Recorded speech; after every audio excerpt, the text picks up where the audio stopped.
बातें छोड़िए और सबसे जरूरी काम कीजिए, फाइल कीजिए अपना इनकम टैक्स रिटर्न।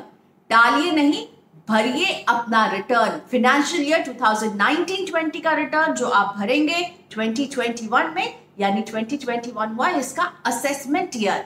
आखिरी तारीख 30 नवंबर है और इस बार ये तारीख जो है वो काफी एक्सटेंड भी हो चुकी है। हम अक्सर 31 जुलाई तक भरते हैं, हमेशा जुलाई वो टेंशन वाला महीना रहता है, लेकिन इस बार लॉकडाउन और कोरोना वायरस की वजह से सरकार ने इसे लंबा एक्सटेंशन दिया है और इसी वजह से अब ये तारीख जो है बढ़ने वाली और आगे नहीं है। समय रहते भर दीजिए। और रिटर्न से जुड़ी कुछ नई बातें और वो बातें जिसको लेकर आप कंफ्यूज रहते हैं, उसे आज मैं दूर करने वाली हूं अपने काम की बात में। मैं हूं प्रियंका संभव और अगर आपको मेरी काम की बात से मिलती है मदद तो मेरे चैनल www.youtube.com/प्रियंका संभव को सब्सक्राइब जरूर करें, मुझे अच्छा लगेगा और मैं आपके लिए और काम की बात लेकर आती रहूंगी।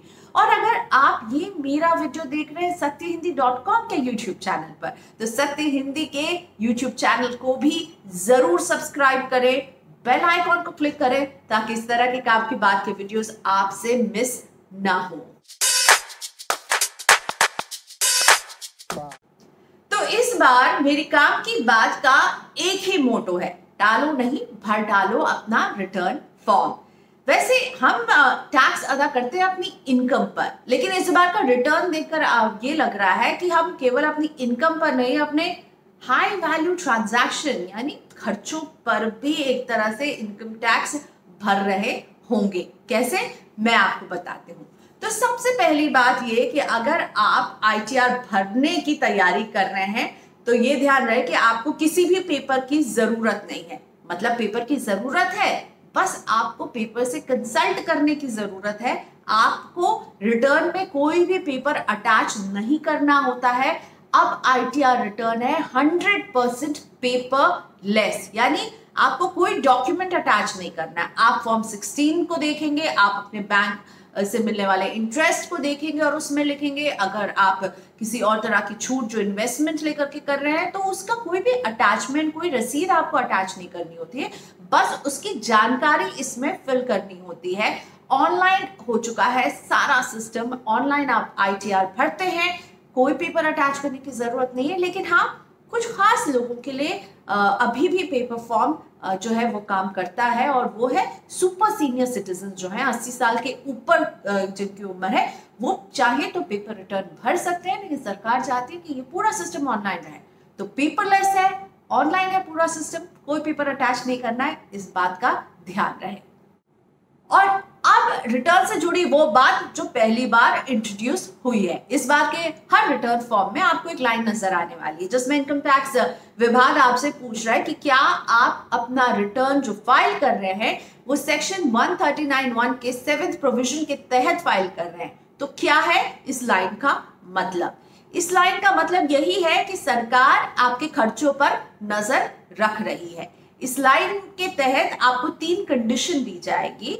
तो अगर मान लीजिए आपकी इनकम जो है वो 2.5 लाख से कम है, लेकिन 139(1) के अंदर जो 3 कंडीशन है, अगर उसके किसी दायरे में आप आ रहे हैं, यानी वैसी कुछ आपने खर्चे किए हैं, तो आपको रिटर्न फाइल करना एकदम अनिवार्य है। यानी आपकी कुल इनकम भले ही 2.5 लाख से कम हो, यानी कि आप जो बेसिक एग्जेम्पशन स्लैब है उससे नीचे आ रहे हैं, लेकिन फिर भी आपको इनकम टैक्स रिटर्न फाइल करना होगा। अगर 139(1) के 3 प्रोविजन क्या है? पहला ये कि अगर आपने करंट अकाउंट में 1 करोड़ या 1 करोड़ से ज्यादा रुपए जमा किए हैं।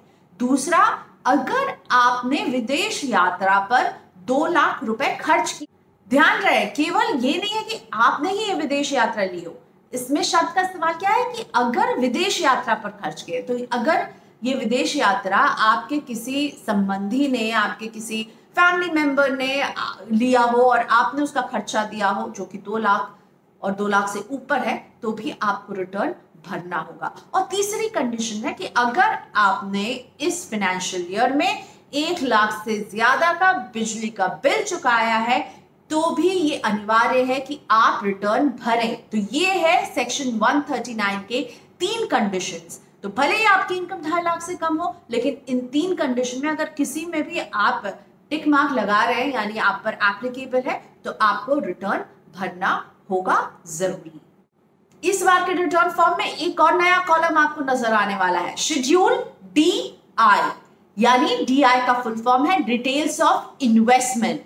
आपको याद होगा जब कोरोना का लॉकडाउन हुआ था तो सरकार ने एक एक्सटेंशन दी थी उन लोगों को जिन्होंने अगर फाइनेंशियल ईयर 1920 के सारे इन्वेस्टमेंट करके जो हम टैक्स छूट लेते हैं वो इन्वेस्टमेंट पूरे नहीं किए हैं, तो उनके लिए डेट को बढ़ाया गया था। पहले कहा गया था कि आप अगर जून तक भी इन्वेस्टमेंट कर लेंगे तो आपको 1920 में अगर आप चाहें तो इसका बेनिफिट ले सकते हैं। फिर इसे बढ़ाया एक महीने से और कि आप जुलाई 31 तक भी अगर इस तरह के इन्वेस्टमेंट कर लेंगे तो आपको छूट, टैक्स छूट मिल सकती है। ये थे अमूमन चैप्टर 6A के डिडक्शन, यानी 80 फैमिली के जो डिडक्शन में कहती हूँ, 80C 80D, और साथ ही में अगर कोई डोनेशन किया है तो उसका भी बेनिफिट अगर आप लेना चाहें फाइनेंशियल ईयर 1920 में तो आप ले सकते हैं। यानी आप निवेश भले ही कर रहे होंगे अप्रैल के बाद मतलब 2021 में, लेकिन अगर आपके पिछले साल के इन्वेस्टमेंट पूरे नहीं हुए तो आप इसका फायदा फाइनेंशियल ईयर 1920 में ले सकते हैं। और इसीलिए एक अलग से कॉलम अब रिटर्न फॉर्म में इंट्रोड्यूस किया गया है, केवल इस साल के लिए है, शेड्यूल DI, जिसमें एक कॉलम में आपको नजर आएगा, कॉलम A है, जिसमें आपको नजर आएगा कि आपने जो भी इन्वेस्टमेंट किए हैं मार्च तक वो आपको देने। लेकिन अगर मान लीजिए आपने ये जो सरकार ने डेट बढ़ाई थी इन्वेस्टमेंट की, तो अप्रैल ऑनवर्ड को इन्वेस्टमेंट किया होगा, अप्रैल मई जून जुलाई में, तो उसका ब्यौरा आपको देना है कॉलम B में, और ताकि आप अगर इसका फायदा 1920 में उठाना चाहते हैं। अगर आप 1920 में इसका फायदा नहीं उठा रहे, यानी आपने मार्च तक अपनी सारी इन्वेस्टमेंट कर ली थी और आपको एडिशनल कोई भी इन्वेस्टमेंट या आपने कोई डोनेशन नहीं दिया है जिसका आपको टैक्स बेनिफिट लेना है, तो आपको बताने की जरूरत नहीं है क्योंकि आप इसका फायदा अगले साल लेंगे। लेकिन हाँ, 1920 के लिए अगर आपने कोई इन्वेस्टमेंट की है, चैप्टर 6A की, कोई डोनेशन दिया है जिसका फायदा आप लेना चाहते हैं, तो आपको 1920 के फॉर्म में ये शेड्यूल DI जो है वो भरना जरूरी होगा।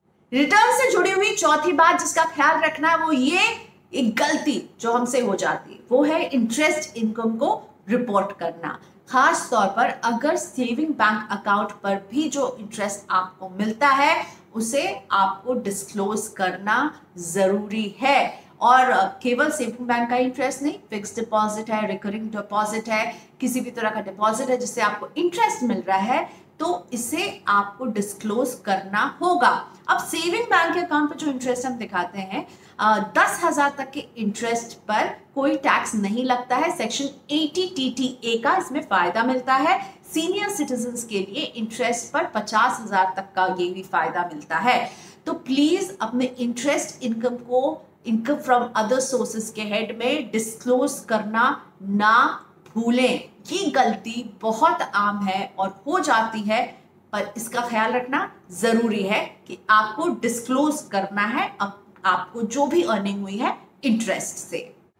एक और इनकम जिसको रिपोर्ट कीजिए और उस पर ढंग से टैक्स को कैलकुलेट करना नहीं भूलिएगा, और वो होता है कैपिटल गेन। अलग अलग एसेट के अलग अलग होल्डिंग पीरियड के हिसाब से कैपिटल गेन टैक्स आपको चुकाना होता है, यानी LTCG लगेगा या STCG, और ये बात डिटरमाइन होती है कि आपने उस एसेट को कितने समय तक रखा है। अगर एक हाउस प्रॉपर्टी है, इमूवेबल हाउस प्रॉपर्टी है, तो यानी इसका होल्डिंग पीरियड होता है 2 साल। 2 साल तक अगर आपने रखा है तो 2 साल के बाद जब आप बेचेंगे तो इसे long term capital gain tax आपको अदा करना होगा, जिसमें इंडेक्सेशन का भी आपको फायदा मिलेगा। 20% के हिसाब से आपको LTCG टैक्स देना होगा। और शॉर्ट टर्म कैपिटल गेन यानी 2 साल के पहले आप बेच रहे हैं तो वो जो गेन है ना वो आपकी इनकम का हिस्सा हो जाएगा और स्लैब रेट के हिसाब से टैक्स लगेगा। इसी तरह से अगर शेयर्स की हम बात करें तो 1 साल का होल्डिंग पीरियड है, 1 साल के पहले आप बेचेंगे तो शॉर्ट टर्म कैपिटल गेन 15% के हिसाब से, और अगर 1 साल के बाद आप इन शेयर्स को बेचेंगे तो 1 लाख तक के गेन्स पर कोई टैक्स नहीं है। 1 लाख के ऊपर के गेन पर आपको 10% के हिसाब से LTCG देना होगा। और जहां तक बात अगर आपके पास कुछ गोल्ड है तो उसमें होल्डिंग पीरियड 3 साल का माना जाता है। अब आते हैं सबसे आखिरी स्टेप लेकिन सबसे जरूरी स्टेप पर, और वो है ITR-V यानी कि ITR वेरिफिकेशन। और इसमें भी एक नई चीज ऐड की है सरकार ने इस बार से, और इसे ऐड करने के पीछे मुझे लगता है सबसे बड़ी वजह तो यही रही थी कि हम रिटर्न पूरा भर देते हैं, लेकिन जब उसको वेरीफाई करने का वक्त आता है तो भूल जाते हैं या आलस कर जाते हैं और उस चक्कर में वो रह जाता है, और ये छूट जाना बहुत ही गलत होगा। अगर आपने अपने ITR को वेरीफाई नहीं किया तो आपका रिटर्न एक्सेप्ट ही नहीं होगा, माना ही नहीं जाएगा कि आपने रिटर्न भरा है। और क्योंकि इसको भरने में ना 120 दिन का टाइम देते हैं कि आपने रिटर्न भर दिया, अब आपके पास 120 दिन का समय है, और ये 120 दिन के समय में हम लोग कई बार इसे भूल जाते हैं। इसीलिए इस बार जब आप ऑनलाइन अपना ITR भरेंगे तो ITR भी एक वाटरमार्क के साथ आएगा, नॉट वेरीफाइड। ये पहली बार किया जा रहा है ताकि कोई भी रिटर्न भरने वाला ये ध्यान रहे कि जब उसमें लिखा है नॉट वेरीफाइड यानी उसे आपको वेरीफाइड करना है, तब जाकर आपकी पूरी प्रोसेस कंप्लीट होगी। क्या होता है कि हम रिटर्न भरते हैं, फिर सांस लेते हैं, अभी रिटर्न भरा है, अब थोड़ा सा इसको कल कर देंगे, परसों कर देंगे, 120 दिन का समय, और इसमें ये छूट भी सकता है और बहुत ज़रूरी होता है। तो आपके पास ऑप्शन है कि आप ऑनलाइन भी वेरीफाई कर सकते हैं अपने ITR को, और एक आधार OTP बेस्ड तरीके से आप इसे वेरीफाई कर सकते हैं ऑनलाइन। और अगर आप चाहें तो बाय पोस्ट आप इसका प्रिंट आउट निकालें और बाय पोस्ट आप इसे भेज सकते हैं central processing centre CPC Bengaluru में भी। ये बहुत ज़रूरी है क्योंकि जब आप इसे वेरीफाई करेंगे तब जाकर के आपको एक फाइनल मिलेगा कि ITR एक्नॉलेज्ड, यानी कि आपके रिटर्न को एक्नॉलेज किया गया है, आपने पूरे प्रोसेस को कंप्लीट कर दिया है, और ITR भी भरने के बाद ही रिटर्न का दी एंड होता है। तो वही बात हो जाएगी कि पूरी पिक्चर आपने देख ली लेकिन दी एंड नहीं हुआ, तो दी एंड होगा ITR V के साथ, और इसे बिल्कुल नहीं भूलेगा। इसीलिए इस बार सरकार ने उसमें पहले ही ठप्पा लगा के देंगे कि नॉट वेरीफाइड, और वेरीफाइड करना आपकी जिम्मेदारी है, जिसे नहीं भूलिएगा। उम्मीद करती हूँ कि रिटर्न भरने में आपको मेरे दिए हुए सुझाव से मदद मिलेगी।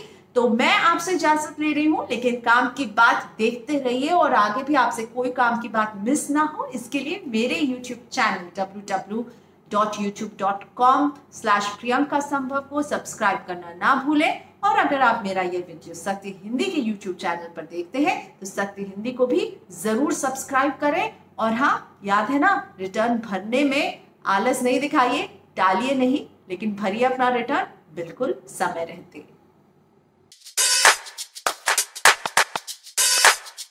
सत्य हिंदी के और वीडियोस को देखने के लिए हमारे YouTube चैनल को सब्सक्राइब करें और सीधे नोटिफिकेशन पाने के लिए बेल आइकन दबाएं।